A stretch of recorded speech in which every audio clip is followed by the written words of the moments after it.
Oh, hello, and welcome to Al Dente Rigamotus. I'm Review Cultist. I'm Dr. Leviathan. And I'm Mikey. The E stands for evil. And we're here to discuss those internet stories, most creepy and most pasta. Tonight we have the Black Friday incident. So, for those of you just tuning in, creepypastas are short internet stories that get copy and pasted across the internet, whether it be on Reddit, No Sleep, or Wikipedia's, or their own websites. Go Google it, and you'll find some cool ones. This is not one of them. Though this one was suggested to us by Dore Mobby on Tumblr, so thank you for the lost episode creepypasta that you wanted us to do more of. However, no sock for you. No sock for you? Dore Mobby? Dobie? Okay. Yeah, okay. Yeah. Like house elf? Yeah, okay. Come on, man. I'm making a Harry Potter reference. Alright, fair enough. Yeah, so he wanted us to... he suggested we check out the Black Friday incident, and... which has nothing to do with it. Well, I mean, it's based on an actual event that happened, which we'll get into. Yes, but it has no... It's a misleading title. It should be a slightly different title. Yep. The author of this one is unknown, or just currently anonymous, as far as I could find, which probably makes sense. I wouldn't want people to know. If you really want to check it out, Mr. Creepypasta did a reading of it, but otherwise, yeah, we'll just dive right into this one. So, Black Friday incident is about the turbulent development time that it took to make Pixar's Toy Story. Disney was demanding a lot from Pixar to make this film, and they were constantly sending like weekly letters or update letters with notes about make it more edgy, it's got to be darker, and it had an effect on the company, or had effect on the production team, where a lot and to the point where a lot of them like quit and had trouble sleeping and stuff like that. So. We then cut to like it's getting down to like 1992, or to the time where like they're doing like this this deadline they have to show the reel and stuff like that. And so one of the writers, one of the only writers or storyboard writers of the story or of the film, had to or like pretty much just secluded himself into his office, and would just put out like start like just write it down like or come up with stuff for the plot of the story and all that. And then eventually, I thought he was one of the artists. He was a storyboard other writer. People were writing story, and then they deliver more story, and he'd be like, "Great, more things to draw." Yeah, he was a storyboard writer, or storyboarder. So he was like drawing those up, and he's like, I gotta make it more edgy, I'll make it edgy for them. And then the final day comes where they have to bring the final reel to Disney to see the film as it is, and what they get is this, well, it's a rendition of Toy Story, but there are scenes in it that are dark, confusing, and strange. Like there's one where the whole thing is like made up to be a lot more darker than it was. Like Woody's a dictator, Bo Peep is a flirtatious tramp. There's a lot more like innuendo jokes of like people like Mr. Potato Head putting one of his eyes underneath Bo Peep's skirt. There's a scene where when Buzz gets pushed over through the window, he breaks through the window itself, and then when Woody finds him at the bottom of the house, or at the bottom of the on the ground. Sorry, yeah, on the ground.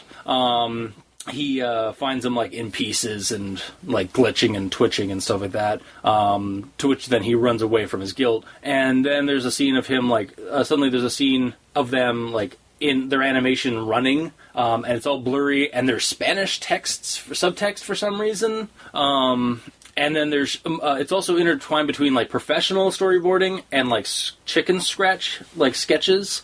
And then there's a scene like one of the final scenes is Woody like done up like kind of more realistic, like anatomically realistic, completely naked, and then just decaying, like his face decaying and stuff like that. And him just saying, it's like, is this edgy enough for you? Or is this what you want? Is this what you want? And then then that's where the movie ends, or the reel ends. And it leaves the executives speechless for a bit. And then as they're walking out, somebody hears the head executive whisper, it's like, they used all our notes. They did exactly as we told them. And so when they, back to Pixar Studios, when they go to that office where the guy was storyboarding, they find him dead of a massive heart attack, but also buried in like sheets of paper about edge and edgy and need more edge, stuff like that. And that's pretty much the story in a nutshell that I'm willing to actually present, because I had a lot of thoughts on this one as I was reading. I had an adventure while I was reading this one. So this is surprisingly close to the actual events surrounding the actual Black Friday incident, which was the event dubbed of when they sent out their actual reel to Disney, and Disney completely like they saw it and they're like, no, this is stupid, and they're like, what's wrong with it? It's like, it's not their film anymore. It's not what John Lasseter wanted to do. And then they had to redo, like, the whole fucking movie, pretty much. But this story, this creepypasta, pretty much takes the story of that event and just fills in these darker, like, not even really creepy, but, like, they're supposed to be creepy, I guess, events. Like, fill in the blanks kind of things with these creepypasta tropes, which are rampant throughout the story, and I caught them almost immediately as they went. So the following tropes were... the weird and super dark and confusing scenes in the reel, like Woody and Buzz running with Spanish subtitles, and then at the end, Woody's decaying face, or Woody's being all like kind of realistically anatomically correct, naked, and then just like decaying. It's like the lost episode trope kind of thing to add in like weird dark scenes into an otherwise non-dark or non-disturbing like show or something like that. The person responsible for another trope. The person responsible for the strange scenes is found dead. Also, this man, Ralph Thompson, does not actually exist outside of this story, as I looked up several times to try and make sure. So, and actually, I think one of the ones that did stick around was I think his name was John. He's a famous one, or he's famous because unfortunately he passed away after like in 2004 or 2005. But he was the storyboard artist that stuck around for Toy Story 1. Is one of the founding fathers of Pixar, or part of their brain trust. And another one is describing a scene in the story based on a photo that is that is accompanied with the story, which is a screenshot of a blurry Woody, or like a motion blurred Woody running with Spanish subtitles. And it just seems like it's there just to be like, oh, well, this is a creepy scene. I'm going to add this into a story. And I'm not going to do anything else with it other than show it, because I think that by having the photo with the story, it'll give you proof that it's real or dark. So also just makes no goddamn sense. Also, you have this photo, which is obviously what the reason, or like one of the inspirations for doing the story in the first place. But like, what's with the Spanish? Like, you need, like, it just happens in the story, and like nobody seems to like question it during the reel. Like, why is there Spanish there? Yeah, because Disney is an American company. Exactly. Yeah.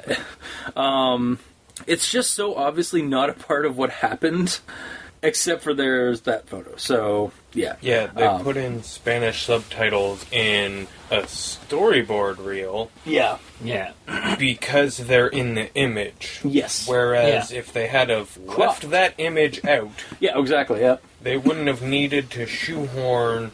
Subtitles into a reel that wouldn't have subtitles. It could have just been like, oh, I'm drawing some inspiration from this creepy image online, but that's it. But like not saying that I'm doing that, just adding that scene, and it would have been fine for the most part. Well, there's also a lot more wrong because with the story. he used the image that he used, he had to shoehorn something in. Whereas if he'd have just left out the image, he wouldn't have had to shoehorn that in, and it would have not raised those questions. Yeah, exactly. Yeah. Yeah, those are the tropes I picked up on, and I picked them up like pretty much like soon as like I heard this like Ralph guy like doing Edge and so that, and they're like, oh, we're gonna go to his office and find out. Yeah, he's gonna be dead.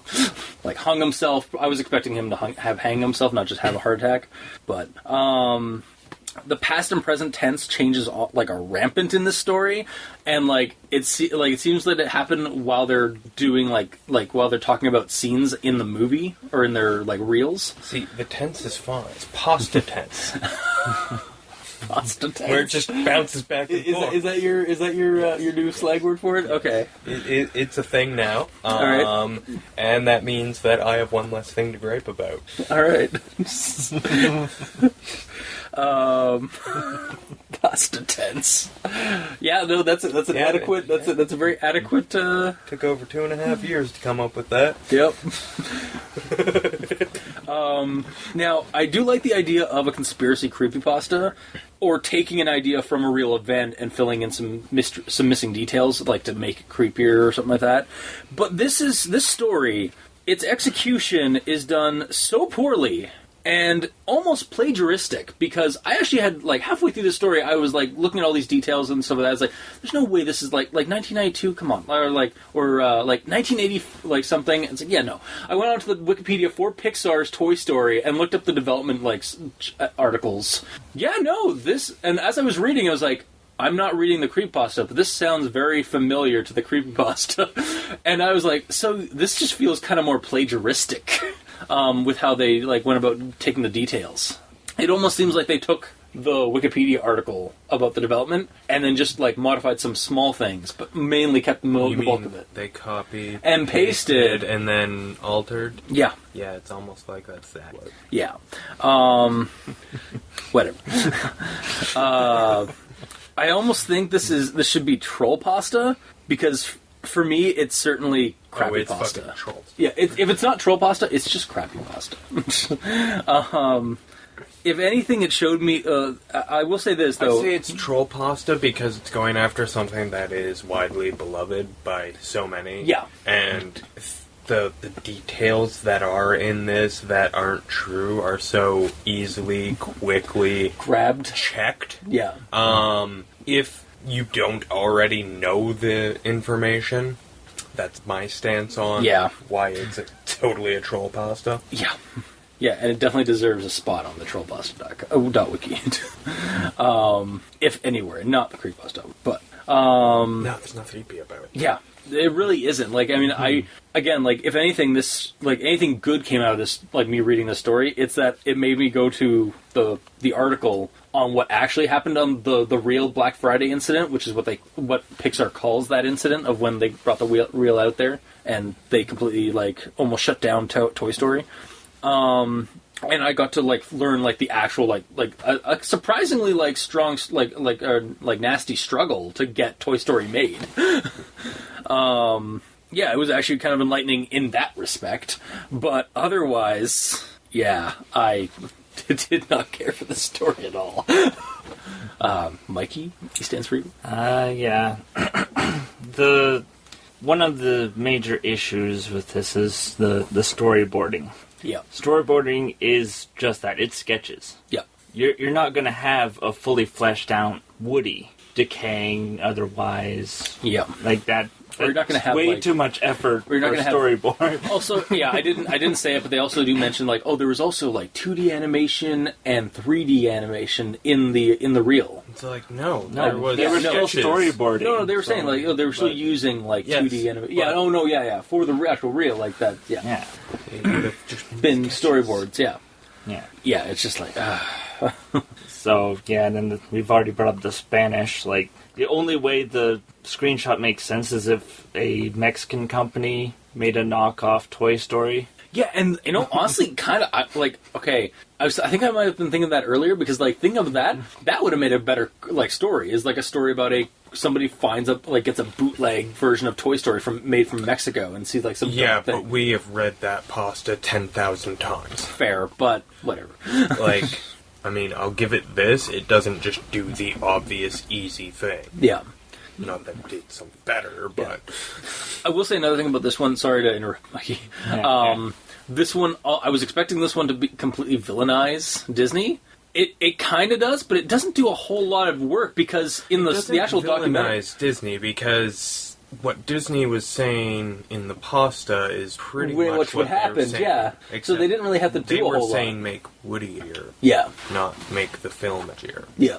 But that obviously got lost in translation between that whoever writing this saw that documentary and then did this. Yeah.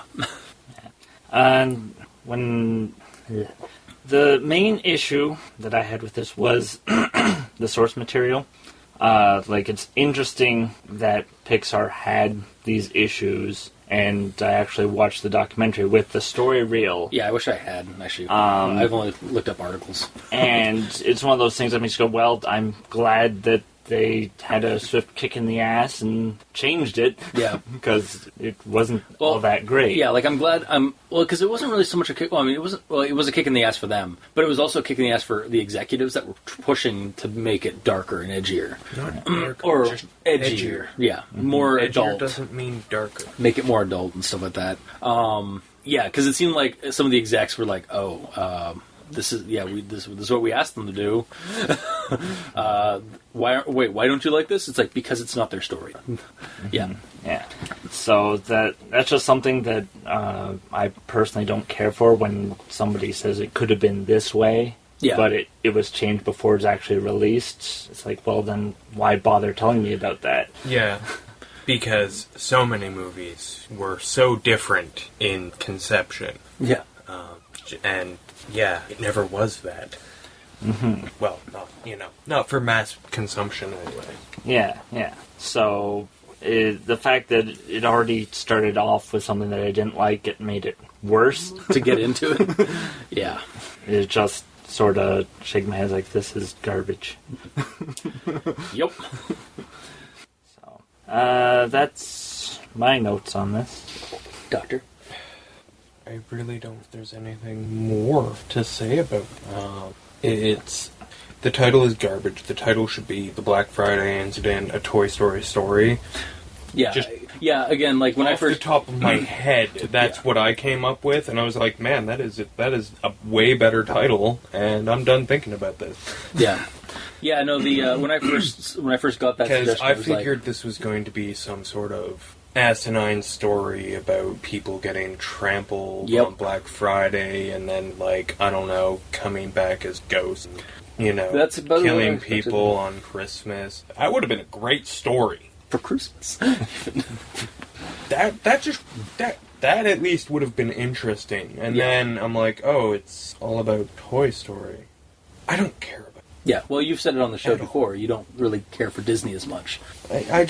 I've seen all of Toy Stories. They amuse me while I'm watching them a little bit, but they've never been anything that I've gone out of my way to see ever. So immediately I'm just like, oh man, what are they gonna do with Black Friday? And then they don't do anything with Black Friday, and instead I'm reading basically a mildly edited Wikipedia entry about a movie that I don't give a rat's ass about. Fair enough. And just, yeah.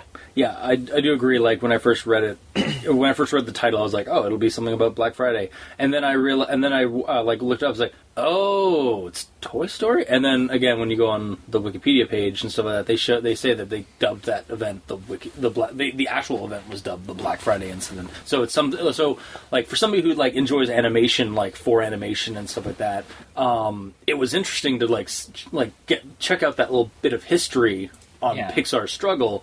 Yeah. And then it was also kind of heart-wrenching to watch this creepypasta just kind of shit all over that. Yeah. Yeah, I mean, I after reading this, I immediately went to the Wikipedia page for Toy Story because, that's a valid news source for me. And, honestly, I was enjoying the read of the Wikipedia page for Toy Story way more than I was reading this. Yeah. Mm-hmm. Just because I almost thought I was reading a good creepypasta while I was reading this. Reading that because it actually kind of because it was like, okay, no, these events. Well, that and it didn't have shoehorned creepiness. Yeah, like if you can call they're creepypasta tropes is what they are because you've seen them 1,000 times. It didn't have that all throughout, so the Wikipedia page would have been a better creepypasta because then it could have gotten creepy at the end, Yeah. Could have actually been... It would have actually set the scene and then been like, oh! Whereas the whole time with this, it's just, I don't know, something about the writing is just like, oh, you're gonna... Maybe it was just trope-ridden. Yeah. And that's why when I was reading the pasta, I was just like, oh, you're gonna do something. There it is. Yeah. I don't know what trope you're dropping, but you're dropping one, and I know when. It was just, and then I'm just like, yep, there's a trope. Oh, that's coming up, and there we go. Yeah, it's just, it was unnecessary. Yeah. Like, I mean, it doesn't need to... At this point in time, do we need people, like, granted, I have no idea when's written, but, like, do we need more things, articles, creepypastas of people attacking Disney? Yeah. Yes, we get it. Disney is all-powerful and almighty, and we hate that. But we're also kind of stuck with it, because every time they release a movie, everyone fucking goes to watch it. Yeah. Honestly, I mean, they're a big company. You can't have it both ways. You can't bitch about something and then enjoy its product. Exactly, yeah. I mean, you can. It's just called hypocrisy. Yeah, but it's just, I don't know, it's... The internet is full of shit that's just anti-Disney. Yeah, exactly. And it's just because they're a big company, and there's the rumor mill that they are they're an evil corporation. But really, that trope doesn't really exist. I mean, they're a corporation, but they're not evil in, eat your babies, sinister kind of thing. They're no more evil than any other corporation. Yeah, exactly. It's just capitalism, is what they're doing. Yes. And we live in a capitalist society. So, again, we've said this a couple of times whenever we have Disney stuff on the show. It's just I don't understand why people really have to villainize Disney or really large corporations unless there is actual proof out there that they are indeed sacrificing babies to some pagan god. Yeah, in which case, don't write a creepypasta. Fucking call the boss. Yeah. Also, I would like to correct what I said earlier.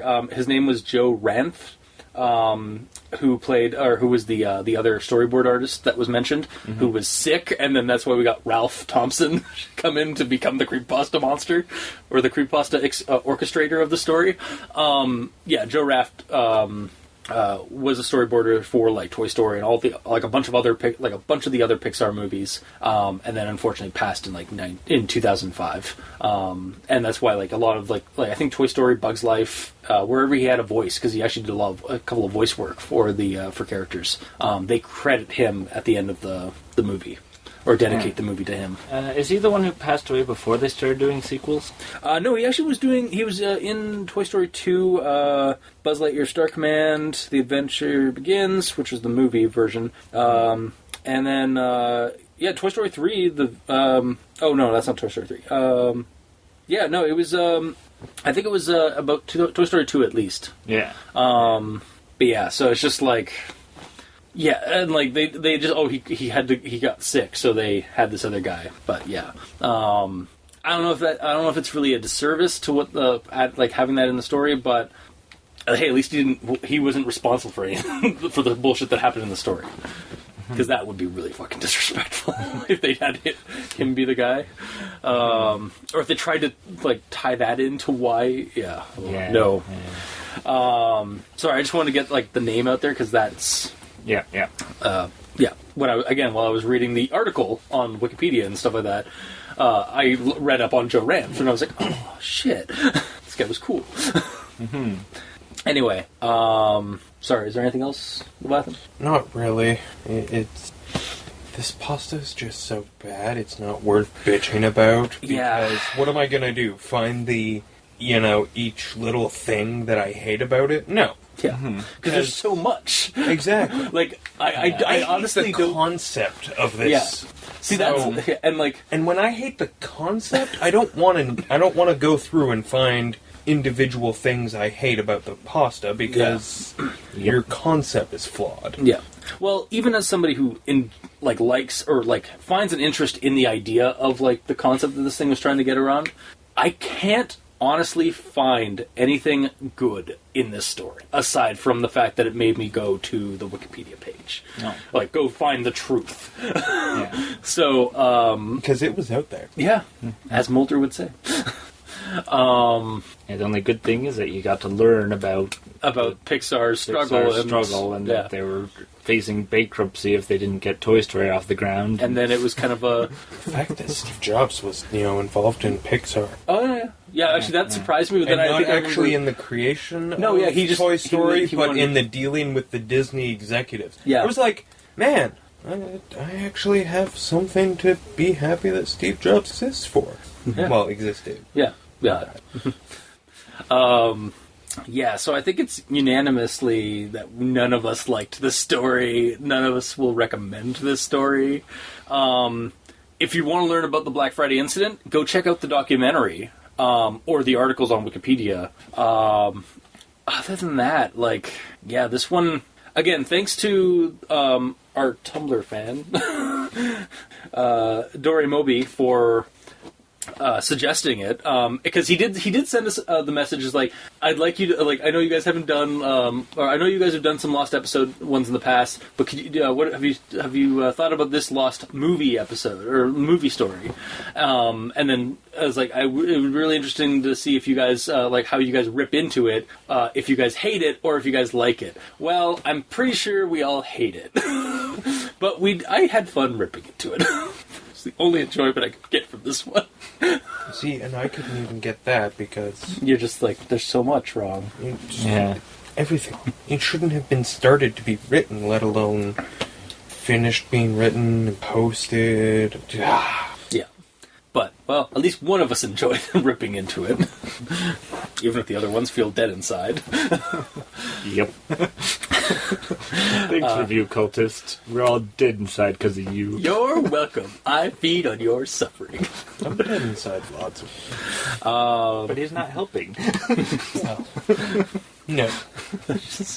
So, yeah, that was this week's episode. If you like what you heard, if you didn't, leave us a comment in the comment section below, wherever this gets posted, whether it be on Kiwi6, Facebook, YouTube, Tumblr. I said Facebook, right? Yes. Okay. You can also rate us or review us on iTunes. That'd be cool of you. We're all on Twitter at E stands for Evil, Dr. Leviathan, and Review Cultist.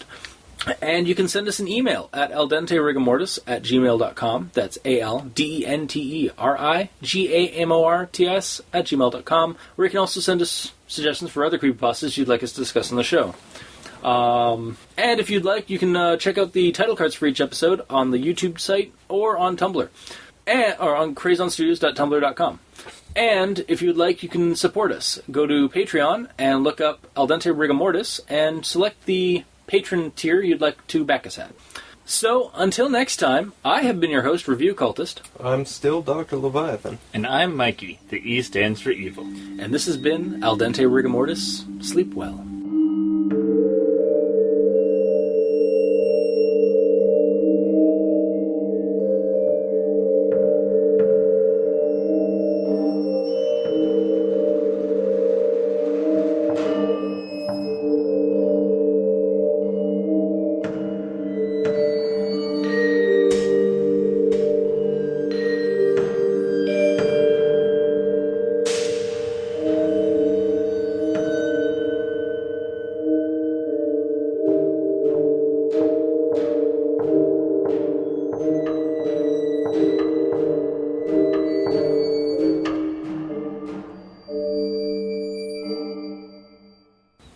You screwed up your pasta tense.